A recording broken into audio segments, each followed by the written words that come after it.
Hi, welcome to ZooEconomics. What is crypto? You want a coconut? Give 3 leaves. You want banana? 5 leaves. We monkeys trade everything using leaves. But sometimes leaves fly away. Get wet?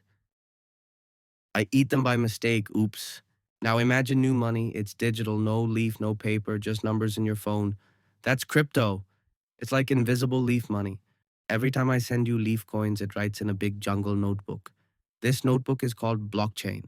It's safe, honest, and no monkey can cheat. Why monkey loves crypto? Fast trades, no jungle banks, only limited leaf coins. More monkeys want it, price go up.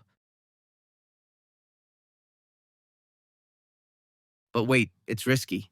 Crypto can crash. One day, one leaf coin equals 10 bananas. Next day, only one peanut, jungle market goes up, then falls. Should you buy it? Yes, no, maybe. Start small, don't go all leaf coin. Use brain, not just hype. Now you know crypto. Like the video if you learned something. Subscribe for more jungle money tips.